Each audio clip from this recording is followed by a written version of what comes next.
warahmatullahi wabarakatuh. Apa kabar kalian semua? Semoga kalian sehat walafiat dimanapun kalian berada. Amin. Pada hari ini, alhamdulillah, email aku akhirnya ada yang mengirimkan cerita. 3 cerita yang dikirimkan ke email aku, 2 cerita horor dan 1 cerita tentang perselingkuhan. Bagaimana jika perselingkuhan itu terjadi di hidup kalian? Bagaimana seorang suami yang kalian selama ini percaya 100% untuk tidak mengkhianati kalian, dan juga teman kalian sendiri yang sudah kalian anggap sebagai sahabat, susah senang makan bersama-sama. Jadi pada hari ini kita akan membahas masalah perselingkuhan itu. Tanpa berlama-lama lagi, langsung masuk ke ceritanya. Cerita ini dikirimkan oleh teman kita yang bernama Ida. Hai Ida. Jadi Ida ini merupakan seorang guru di salah satu sekolah. Ida pada hari itu sedang tidak enak badan. Kepalanya itu terasa sakit dan juga badannya itu seperti remuk, sakit-sakit remuk gitu kan. Ida butuh istirahat pada hari itu, sehingga ia pun meminta izin Pak Kepala Sekolah dan juga guru-guru yang ada di situ untuk masuk mengajar hanya setengah hari. Dan di siang harinya si Ida pun memutuskan untuk pulang ke rumah. Sampai di siang hari, Ida pun langsung menuju ke parkiran motor di sekolahannya dan mulai memacu motornya untuk pulang ke rumah. Waktu yang ditempuh Ida sekitar 10 menit karena rumah Ida ini tidak terlalu jauh sama sekolahannya. Sesampainya di depan teras rumah, si Ida ini lumayan terkejut karena melihat mobil suaminya sedang terparkir di teras rumah. Si Ida pun langsung masuk motornya dan memarkirkan motornya di samping mobil suaminya dan mencoba masuk ke arah pintu utama. Tetapi sayangnya pintu utama ini dikunci dari dalam. Ida berpikiran pada saat itu kalau suaminya mungkin sama-sama tidak enak badan sama seperti dia. Akhirnya Ida pun memutuskan untuk tidak menggedor pintu utama dan malah memilih untuk masuk lewat pintu belakang. Karena kunci pintu belakang itu cuma satu dan juga dipegang sama Ida, jadi Ida pun dengan leluasa bisa masuk lewat pintu belakang. Ketika sampai di pintu belakang, ia pun pelan-pelan sekali untuk membuka pintu dan kembali menutup pintu dengan pelan-pelan karena takut mengganggu tidur suaminya yang sedang istirahat. Pada saat itu, si Ida ini tidak memutuskan langsung masuk ke kamar, melainkan ia memutuskan untuk membuka sepatu kansusnya dan kemudian mengambil air minum serta duduk dulu di kursi makan di dapur. Ketika Ida sedang minum, gluk, samar-samar dari arah dalam rumah terdengar suara desahan seorang wanita.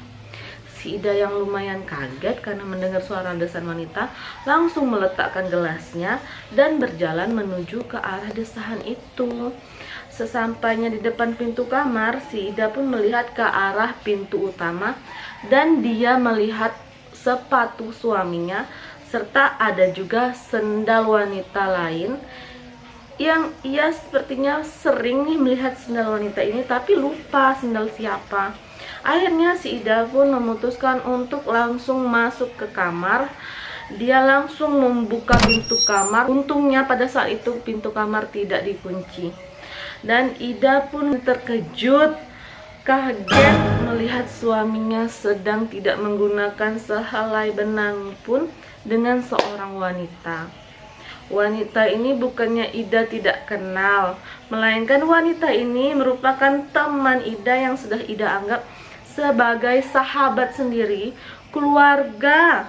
Karena si temannya ini sudah berteman dengan Ida itu dari dia SMP, SMA, kuliah, sama-sama terus sama Ida. Sebut saja nama suaminya itu Mas Wahyu dan si temannya ini bernama si Eci. Ida yang melihat itu pun langsung kaget, langsung emosi. Tanpa pikir panjang, si Ida ini langsung mengambil vas di atas meja lemarinya, karena si Ida ini tipe wanita yang suka menaruh bunga di dalam vas, bunga hidup. Diambilnya vas itu langsung dipukulnya ke arah meja. Jadi vas itu kan masih ada yang tajam-tajamnya tuh, masih ada yang beling-beling yang tajam-tajamnya. Itu langsung diarahkan ke suaminya dan ke temannya si Eci. Jadi si Ida ini tipe-tipe wanita jeger. Si Ida ini pada saat itu tidak nangis, tidak teriak-teriak, melainkan ia langsung mengambil vas itu dan mengarahkan ke arah suaminya dan ke temannya. Dan si Eci pun langsung memohon-mohon meminta maaf sama si Ida. Ida yang melihat kejadian itu pun langsung mengarahkan vas yang tajam itu ke arah si Eci dan menyuruh si Eci keluar dari kamar itu. Setelah si Eci keluar, si Ida pun bilang, "Kamu kalau macam-macam, aku hancurin muka kamu pakai ini," ucap si Ida. Akhirnya Eci dan Ida pun keluar. Eci keluar tanpa menggunakan sehelai benang pun. Jadi ketika Eci mau mengambil bajunya, si Ida langsung melarang Eci untuk mengambil baju itu dan memaksa Eci untuk keluar kamar. Setelah Eci keluar kamar, dari luar si Ida pun langsung mengunci si Mas Wahyu, suaminya, di dalam kamar dan langsung menyuruh si Eci duduk di kursi dapur, di kursi makan. Si Eci pun langsung memohon-mohon maaf, langsung nangis, langsung bilang, "Hilaf, maafin aku Ida, maafin aku." Si Ida yang di kondisi seperti itu sama sekali nggak tergetuk hatinya untuk. Si Ida pun langsung mengarahkan beling ke muka Eci dan langsung mengambil HP dalam kantong. Kemudian Ida pun langsung meletakkan HP-nya sejajar dengan muka si Eci. Sambil masih memegang beling, si Ida pun menyuruh si Eci untuk melakukan pengakuan dosa di depan kamera. Si Eci pun langsung memohon-mohon, "Jangan lakuin ini Ida, jangan lakuin ini, aku ini temanmu." "Teman, kamu bilang," kata si Ida, "teman yang meniduri suami temanmu sendiri." Akhirnya pada saat itu Ida pun langsung mau menusuk mukanya si Eci, namun niat Ida pun diurungkan. Akhirnya Ida pun langsung merekam pengakuan dosanya si Eci. Si Eci pun yang menangis terseduh-seduh langsung menundukkan mukanya di depan kamera dan mulai ditanya-tanya sama Ida. Ida masih megang beling nih di muka si Eci, tepat di dekat si Eci. Pertanyaan pertama Ida adalah, "Kenapa hari ini kamu bisa ke rumahku dan tidur di kamarku serta bersama suamiku?" Ida pun sambil menangis terseguk-seguk mengatakan bahwa dari malam tadi mereka, yaitu suaminya dan si Eci, sudah janjian untuk bertemu dan kencan di hari ini. Namun ketika di perjalanan, si suami ngide, "Gimana kalau misalnya kita tidur di rumah aku aja? Kan si Ida ini kerja dari pagi sampai sore, otomatis rumah ini kosong, nggak ada orang." Akhirnya si Eci yang mendengar ide si Wahyu ini langsung mengiyakan. Akhirnya di hari itu si Wahyu sama si Eci ini bolos kerja demi kencan di rumahnya si Ida dan Wahyu. Si Eci ini karena sudah sering main ke rumah si Ida, ini langsung masuk nyelonong ke kamar dan mereka akhirnya di dalam kamarnya si Ida dan Wahyu. Gimana perasaan kalian kalau misalnya kalian di posisi Ida? Kalau aku pasti nangis. Tapi Ida ini tipe-tipe wanita yang strong, jeger. Jadi pada saat itu dia tidak mengeluarkan air mata sedikit pun. Akhirnya sambil nangis sesegukan, si Eci melakukan pengakuan dosa. Dan juga si Ida mengatakan, "Sejak kapan kamu berhubungan sama si Wahyu?" Si Eci jawab, "Aku kenal Wahyu, berhubungan sama Wahyu sejak kuliah. Sejak masa-masa kamu masih pacaran sama si Wahyu," ucap si Eci. Si Ida yang mendengar kalimat itulah langsung menangis. Karena ketika dia melihat suaminya selingkuh, dia tidak nangis, tapi mendengar sejak kapan perselingkuhan itu terjadi. Ternyata si Wahyu dan si Eci ini sudah melakukan HB, hubungan badan, itu sejak mereka masih pacaran. Tapi Ida selama bertahun-tahun ini tidak pernah ketahuan.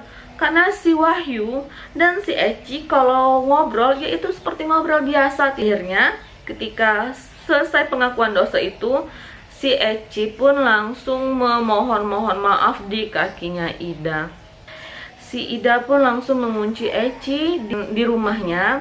Jadi posisinya Wahyu ini dikunci di dalam kamar dan si Eci dikunci di ruangan luar. Itu kamar, pintu ruang tamu depan dan juga pintu belakang dibawa oleh Ida. Ida pun langsung memacu motornya kembali pergi ke rumah Pak RT. Sesampainya di rumah Pak RT, Ida pun langsung disambut oleh istri dan Pak RT-nya sendiri. Ida pun langsung menceritakan dan apa yang barusan terjadi pada dirinya dan meminta Pak RT beserta warga sekitar untuk menangkap suaminya untuk disidang. Pak RT pun mengajak warga-warga di sekitar untuk pergi ke rumah si Ida. Ida yang masih di rumah Pak RT langsung membuka HP-nya dan mengirimkan pengakuan dosa yang diutarakan si Eci tadi ke suaminya si Eci. Ternyata si Eci ini sudah menikah dan juga memiliki seorang anak. Anaknya masih berusia 3 tahun dan mereka itu hampir sama jaraknya menikah. Jadi si Eci ini dan si Ida ini waktu menikahnya itu di tahun yang sama, tapi si Ida belum memiliki anak dan si Eci ini sudah memiliki anak. Ia pun langsung mengirimkan rekaman tadi ke suaminya si Eci dan juga mengirimkan rekaman itu ke mertua dan ke orang tuanya si Ida. Setelah rekaman itu dikirimkan, si Ida pun langsung mematikan data seluler karena katanya, aku malas sekali ditanya-tanya Zar, aku malas sekali ditelepon-telepon. Intinya aku mau orang itu tahu bagaimana kelakuan istrinya, bagaimana kelakuan anaknya, dan bagaimana kelakuan mantunya. Setelah itu Ida pun langsung mematikan data seluler di HP-nya dan Ida pun kembali memacu motornya ke rumah dia sendiri. Sesampainya di rumah, ia pun melihat orang-orang sudah penuh di depan rumahnya dan si Ida pun langsung menuju ke arah tengah dan membuka pintu utama. Sesampainya di pintu utama, orang-orang kaget melihat Eci memakai penutup meja karena tidak ada kain ataupun baju yang bisa dipakai. Salah satu warga di sana langsung membuka bajunya, baju kaosnya, dan menyuruh si Eci untuk menutupi tubuhnya ke WC dulu. Kemudian warga pun langsung masuk ke dalam rumah dan si Ida pun membuka pintu kamar. Sampainya di kamar, si Ida melihat suaminya sudah berpakaian lengkap, tidak seperti waktu ia menangkap basah mereka berdua. Tapi respon suaminya malah mengambil baju Eci dan mencari Eci. Eci tadi di mana ya, katanya, ini bajunya. Padahal saat itu Ida ini adalah korban. Hanya si suaminya ini mempertanyakan Ida, meminta maaf kepada Ida ataupun apalah, tapi malah yang dipikirkan suaminya si Eci.